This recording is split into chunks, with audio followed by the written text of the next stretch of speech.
Imagine a world without the brilliant minds of Hercule Poirot or Miss Marple.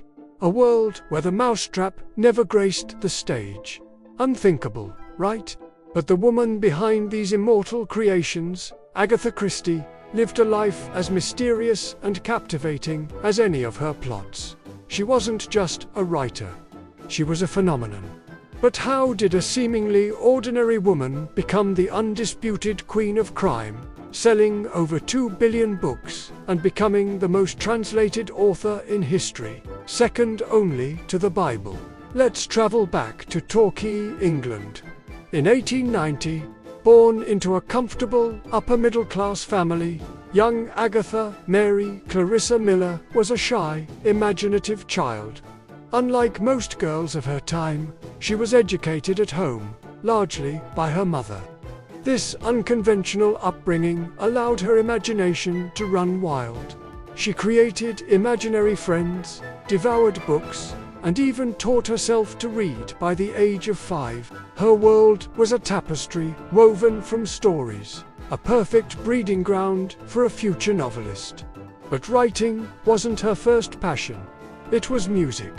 She trained as a classical pianist and singer, but crippling stage fright kept her from a professional career. Little did she know, another stage was waiting for her. The turning point came during World War I, while her first husband, Archie Christie, was off fighting in France. Agatha volunteered as a nurse. It was in the hospital dispensary, surrounded by a fascinating array of poisons, that the seeds of her first novel were sown. She learned about dosages, symptoms, and antidotes. This first-hand knowledge of toxicology would become a hallmark of her work, lending a chilling authenticity to her murder mysteries. She once said, "Give me a decent bottle of poison and I'll write you a murder story." And she did. In 1920, after several rejections, The Mysterious Affair at Styles was published, introducing the world to the eccentric and brilliant Belgian detective Hercule Poirot. A star was born. The 1920s were a whirlwind for Agatha. Her fame skyrocketed with each new book. She was a literary celebrity, a wife, and a mother. But in 1926, her world shattered. Her beloved mother passed away, and shortly after, her husband Archie confessed he was in love with another woman and asked for a divorce. Devastated, Agatha did something that would become a mystery in itself. On the cold night of December 3, 1926, she kissed her daughter Rosalind goodnight, got into her car, and vanished. For 11 days, the entire nation was gripped by her disappearance. A massive manhunt was launched, involving over 1,000 police officers, hundreds of civilians, and even airplanes, the first time they were ever used in a missing person search. The media went into a frenzy. Was it a publicity stunt? Had she been abducted? Or was it something far more sinister? The author of mysteries had become the protagonist of her own. The discovery of her abandoned car near a chalk quarry only deepened the suspense. Then, just as suddenly as she had disappeared, she was found. Agatha was checked into a spa hotel in Harrogate, registered under the name of her husband's mistress. She claimed to have no memory of the past 11 days, a classic case of amnesia, possibly brought on by the immense stress and grief she was enduring. To this day, experts and biographers debate what truly happened. Was it a genuine psychological breakdown, or a deliberate, desperate attempt to escape her painful reality, or perhaps even an elaborate plot to publicly shame her unfaithful husband? We may never know the full truth, and that ambiguity only adds to the Christie legend. Emerging from this personal crisis, Agatha didn't just recover, she flourished. She divorced Archie, embraced her independence, and embarked on a journey that would change her life forever. In 1930, seeking adventure, she boarded the Orient Express, a train that would later become the setting for one of her most famous novels. On an archaeological dig in modern-day Iraq, she met Max Mallowan, a young archaeologist 14 years her junior. They fell in love and married, embarking on a happy, adventure-filled life together. Her travels with Max to the Middle East provided rich, exotic backdrops for novels like Death on the Nile and Murder in Mesopotamia, adding a new layer of glamour and intrigue to her work.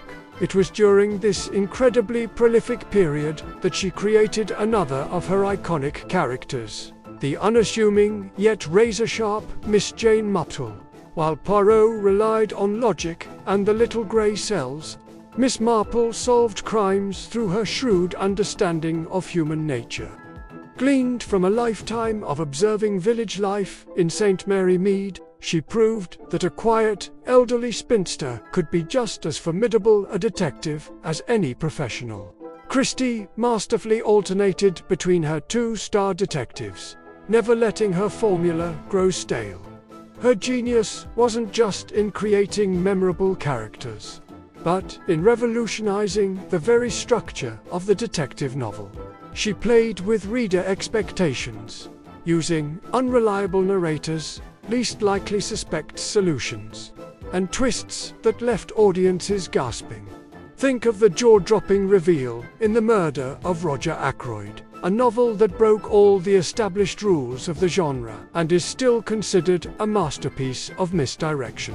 Or consider And Then There Were None, a dark, psychological thriller with a bleak, inescapable premise that sold over 100 million copies, making it the world's best-selling mystery novel. She wasn't just writing puzzles, she was exploring the darkest corners of the human psyche. During World War II, while Max was away on war work, Agatha once again poured her energy into writing. It was during this time that she wrote Curtain, Poirot's Last Case, and Sleeping Murder, Miss Marple's Last Case. She had them locked away in a bank vault, to be published only after her death, ensuring her beloved characters would have a fitting conclusion on her own terms. It was a testament to her incredible foresight and control over her own legacy. In her later years, Agatha Christie received the highest honors a writer could hope for.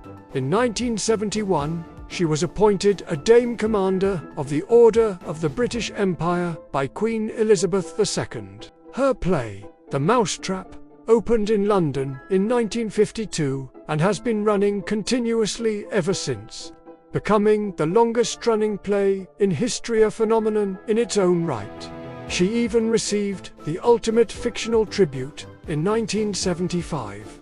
Upon the publication of Curtain, the New York Times published a front-page obituary for Hercule Poirot, the only time a fictional character has ever been given such an honor. Agatha Christie passed away peacefully in 1976 at the age of 85, leaving behind an unparalleled literary legacy. But her story doesn't end there. Her influence is everywhere.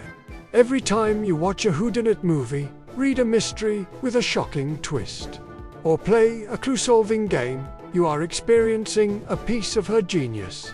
She laid the blueprint for modern crime fiction. She proved that stories of mystery and suspense could be both popular entertainment and sophisticated literature. She was a pioneer, a trailblazer, and a master storyteller whose ability to surprise, entertain, and mystify us remains as potent today as it was a century ago. The Queen of Crime may be gone, but her reign is eternal. Thank you so much for joining me on this journey into the incredible life of Agatha Christie. If you enjoyed this deep dive, please give this video a thumbs up.